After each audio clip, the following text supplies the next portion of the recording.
Hey guys, here I am again, Jeffrey Michael, with a pop culture infused edition of Jeffrey Michael's movie reviews Extravaganza. I'm really sorry. I know I'm late again with these movie reviews. We've had some guys doing some new flooring in our house this week, and they've been making a lot of noise, and I couldn't record at all. And so finally, here's a day where they're not working at all, so I can finally get some recording in. So let's not waste any more time here. Here we go. In this video, I'll be reviewing the movies that were released on March the 30th, 2018.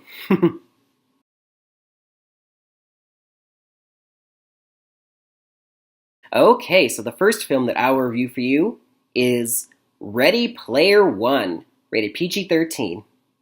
It stars Ty Sheridan, Olivia Cooke, Ben Mendelsohn, and Mark Rylance, and was directed by the great Steven Spielberg. And this is his second film in 2018 after The Post. And you all know Spielberg by now, don't you? Really? Hopefully you do. I mean, ever since from the mid-70s till now, every blockbuster popcorn film you've seen has pretty much been Spielberg, so I mean, he's pretty great, isn't he? Yeah, best director of all time. Anywho, so Ready Player One is based on the best-selling novel by Ernest Cline. Our main protagonist is teenager Wade Watts, played by Ty Sheridan.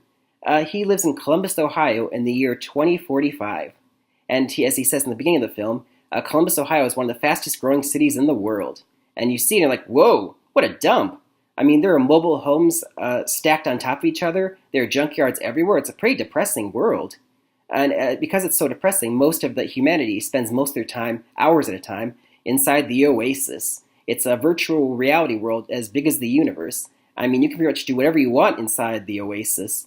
And, humanity likes to escape from all the depression and go for hours at a time. And, they become avatars, inside this world and do whatever their hearts desire. That's what's so great about it. And there's so many pop culture references from years past.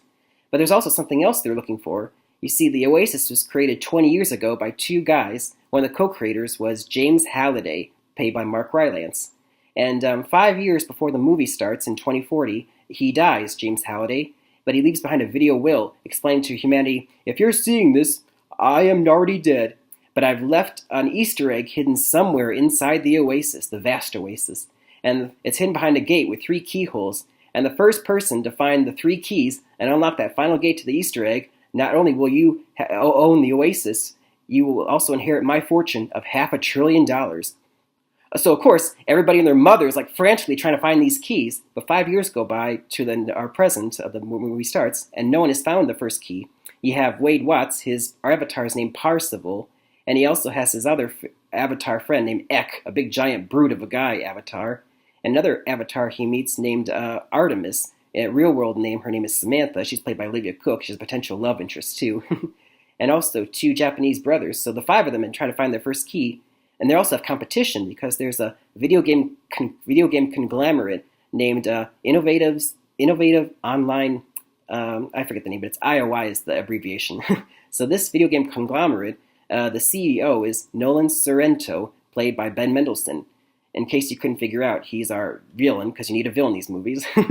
And this company wants to own the Oasis themselves, so they train all these many employees that they call Sixers. Their sole job is to, go throughout the Oasis and try and find these missing keys.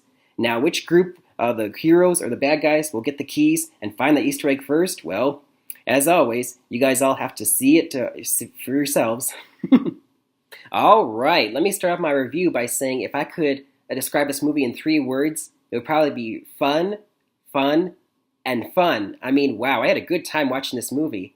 Especially if you're a person who's really into pop culture, or you're a video gamer, or you're into comic books, or all those franchise movies, then this movie is like your godsend. I mean, you will love this movie. There's so many references to pop culture and to video games in this movie. You actually have to watch it like 2, 3, or 4 times in order to see all the Easter eggs hidden in the background of each scene. That there's little special like vehicles or characters walking in the background like everywhere. I actually have a good friend who's a pop culture and video game geek, who went to see a second time because he loved it so much. You know who you are. And yeah, so if you're into all that stuff, you'll love this movie. And also, the movie's got a brisk pace. It doesn't feel slow ever. It keeps moving, all the time. So it never feels like you're like checking your watch at all. And also, overall, this movie's got it's got great special effects and also a really good message because people in this movie spend so much time in the Oasis that the real world's falling apart around them, and nothing's getting done. So it teaches you that it's good to have an escape every now and then, but you got to focus on the present. A lot of the times, to make good for the future. That's very important there. I like that part of the movie. It's not perfect though. There were parts like the character development of some of the minor characters, like Wade Watts' friends' avatars. They didn't get much development as I hoped, and also the runtime was a little long. It's about 2 hours and 20 minutes. It didn't have to be that long, but it's okay though. The third part dragged a bit, the last battle of the movie, but that was all right. And also, the real world stakes. I feel there wasn't enough attention. There was so much time in the Oasis in this movie that we don't get to see enough of what happens out in the real world. But again, those are minor quibbles. I still had a fun time watching this movie. I know all of you would too if you gave it a chance.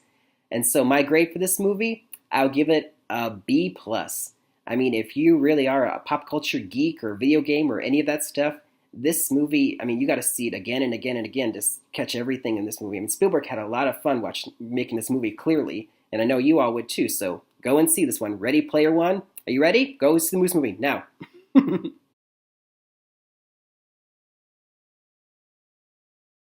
Okay, the next film that I will review for you is Tyler Perry's Acrimony, rated R. It stars Taraji P. Henson and was written and directed by Tyler Perry, who brought you such films as every Medea film and Why'd I Get Married 1 and 2. Let me start by saying, Tyler Perry, what are we going to do with you? I will say, though, I will give it to him. He is a big financial success. A key word here is financial, because his movies, even though they made a lot of money, they're, well, mediocre at best, and pretty much crap always. And his latest film is no different, unfortunately. First of all, you have to know the word acrimony, which means anger, resentment, or bitterness. And our main title character, Melinda, certainly feels that. Melinda, played by Taraji P. Henson, the movie starts off, she's in a courtroom, and the judge is putting a restraining order on her to keep her away from her ex, Robert. And so then she has to go to these psychiatrist meetings where she has anger problems and she might be a little... And so she's here court mandated to talk to this person. And she talks to this counselor who's off screen, and she pretty much recaps how she got to that point. Melinda, back in college, she meets Robert, who is perfecting this kind of device, a battery, which he hopes will make millions when it's perfected. And she falls for him. He's charming, and she, even though she has a gut feeling that she keeps ignoring, even though she probably should be following it. And sure enough, he cheats on her, and but she continues to stay with him. And she eventually marries him, even though her gut is again saying, don't do it. And, they stay in her old mother's house that she inherited after her mother died. And, he's working away at this battery, not, getting a job. And she's working 2 jobs to, support both of them. And the years go by, and he's still not getting the money he needs to, to get this project going, or the millions that he promised her. And after a while, she see her slowly, going crazy, and, more resentment, more anger, just acrimony is hence the title. And it kind of comes to a head, and then, it's crazier from there. Let me start out by saying that for this review, I love Taraji P. Henson. She's in the hit in that movie, the Cookie Lion on that Fox TV show Empire, and she's one of the main reasons why I watched that show. She's a fantastic actress. But after this movie and earlier Proud Mary from back in January, I feel like she deserves so much better than these awful scripts that she keeps getting. She's such a great actress. The whole movie, she keeps you riveted with her performance, but she's let down by dopey dialogue and crap writing and ridiculous situations. I get the message they were going for, that there's usually the untold story you don't see a lot of in movies, where the black woman who's, constantly, undermined by black men and, treated horribly. And I get the message they were going for, and, they slowly lose their minds. And she definitely needs to deal with her inner demons throughout the movie, but I feel like, it would start off okay, but then it got even more ludicrous as it went on. And the last third of the movie, it just went straight into Lifetime original thriller. It just went off the rails crappy. And the ending, oh my god, the ending. It just ruins everything that Tyler Perry was trying to say beforehand. It's just so ridiculous. I remember the audience that I saw in the theater after it was over, someone blurted out after the movie ended, "Seriously?" And then a second person was like, "That was so stupid." I condone their outbursts, but I wouldn't do that in a theater, though. So overall, this is one of those movies that, had the idea was nice, but because of Tyler Perry's, execution, it's just flew off the rails, and it's just a mess of a movie. I mean, Taraji P. Henson, I just felt so bad for her. I mean, she really did her best carrying this movie, but you can only do so much with bad material. Overall, I mean, I was tempted to give this movie an F. I mean, I rarely do that. But the one thing that elevated my grade was, the message they were trying to convey and Taraji P. Henson's great performance. That brought it up to a D. And I'm not going any higher than that, just a D. And so would I recommend this to anyone? No. Even if you're a Tyler Perry fan, please don't do it. It's not worth it. We all deserve a better movie, and so does Taraji P. Henson. Hopefully she'll get a project soon that's worthy of her talents. So you go, girl. Hopefully. Moving on.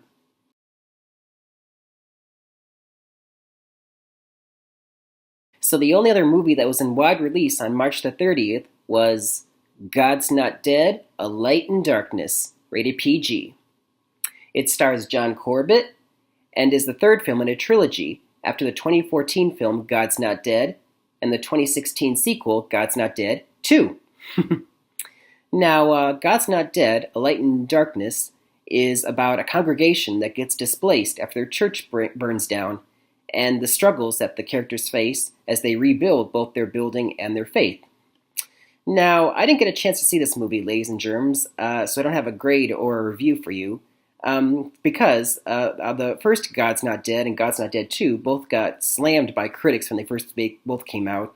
And this third film, unfortunately, also got slammed by critics and audiences alike. So I thought to myself, well, why would I want to see a film I'm not interested in the first place that's only getting bad write-ups? So I thought best to avoid, and probably best that you all avoid it too. Go ahead and see Ready Player One instead. That'd be the better option, I think, this week.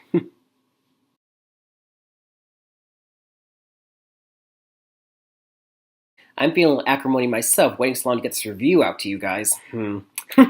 Anyway, recap: Ready Player One, B+. A fun, exhilarating ride of a film overstuffed with pop culture and video game references. If you're the sort of person who's into all that stuff, you will love this movie. It's like your holy Bible, so go and see it 1, 2, 3, 4, 5 times, and you won't regret it. Anyway, Tyler Perry's Acrimony, D. A dopey, lame film that tries to tell a good story about a black woman losing her mind, but slowly devolves into a ludicrous mess. Taraji P. Henson deserves so much better, and so do we, so don't even bother. And finally, God's Not Dead, A Light in Darkness. No grade since I didn't see it. Because it got bad write-ups, I don't recommend you go see it either, so there you go.